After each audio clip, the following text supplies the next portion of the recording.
আমাদের দিনী বোন মুস্কান মারা গেছে। খুব কষ্ট লাগছে আমার।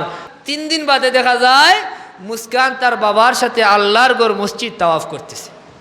এমন কিছু খানাই পণ্ডিত হল আছেন, আমরা মাঝে মাঝে চোখ লাগে মানুষ মনে হয় তিনালিও তানি নিউজ পায় কিনা, কিন্তু এমন কথাবার্তা লেখালেখি বোঝা যায় তানোর কথায় মনে হয় দুনিয়ার সবচেয়ে বড় মসনদর দাবিদার এটা, আমেরিকার মনে হয় মসনদ তানে লড়ি যাইব, উলট পালট হয়ে দিব। এটা ফেসবুকে এমনভাবে আমরা নষ্ট করছে, কত মানুষ দেখা যায় বেটা জীবিত আছে, একজনে পোস্ট করছে অমুক মারা গেছে, শুরু হয়ে গেছে সারা দুনিয়া ভাইরাল।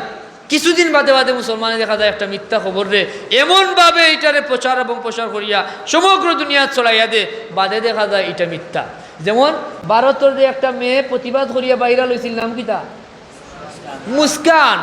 এই মুস্কানোর ব্যাপারে কয়েকদিন আগে দেখা গেল একজনে লেখছে আমাদের দিনী বোন মুস্কান মারা গেছে। হাজার হাজার মানুষ, কত আলেম উলামাও দেখছি, কত পোস্ট করছেন। আমি খুব গাটাগাটি করলাম, এদিন খুব কষ্ট লাগছে আমার। কইরে এর আগে তো আরো বহুত মিষ্টি গুনছি, কোনো নির্ভরযোগ্য কোনো নিউজ পেপারের কোনো নিউজ নাই, শুধু আইডি টু পেজ চলতে আছে এমনভাবে ভাইরাল। 3 দিন বাদে দেখা যায় মুস্কান তার বাবার সাথে আল্লাহর ঘর মসজিদ তাওয়াফ করতেছে। এখন দেখো আমরা কি পর্যন্ত আমাদের অধপতন এবং অবনতি হয়েছে। সত্য মিথ্যা কোনো মানুষে পরোয়া করে না, শোনা মাত্রই প্রচার করা শুরু করে। আর আল্লাহ নবী ফরমায়েন মিথ্যাবাদী হওয়ার লাগে ওটাও যথেষ্ট, তুমি যা শুনলায় তাও প্রচার করলাই। এখন কয়জনে যাচাই করে যে আমি যেখানে শুনলাম কইবা, যদি আপনি ধরিলেন এটা কইবা আমি শুনছি, হুনা কর্তা প্রকাশ করা তো নিষেধ। আপনি হুনা কর্তারে যাচাই করতা সত্য কিংবা মিথ্যা আমরা জানতাম। এমন আহামরি কিতা জরুরত পড়ছে যে আপনি একটা পোস্ট করতে হইব, মনে হয় যেন বাদ না খাইলে হইব, তবুও ফেসবুকে একটা পোস্ট দিলে দেওয়া লাগবো, বাবা। এবং প্রত্যেকটা বিষয় নাক গলাইন লাগবো। এমন কিছু খানাই পণ্ডিত হল আছেন, আমরা মাঝে মাঝে চোখ লাগে মানুষ মনে হয় তিনালিও তানি নিউজ পায় কিনা, কিন্তু এমন কথাবার্তা লেখালেখি বোঝা যায় তানোর কথায় মনে হয় দুনিয়ার সবচেয়ে বড় মসনদর দাবিদার এটা, আমেরিকার মনে হয় মসনদ তানে লড়ি যাইব, উলট পালট হয়ে দিব।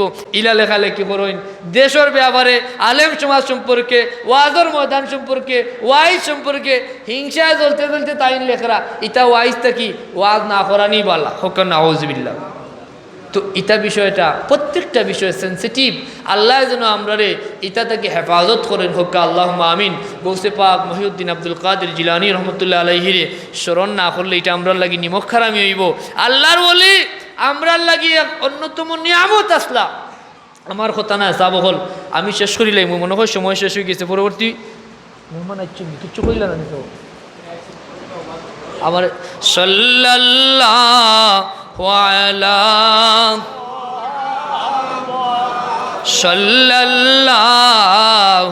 আলাইহি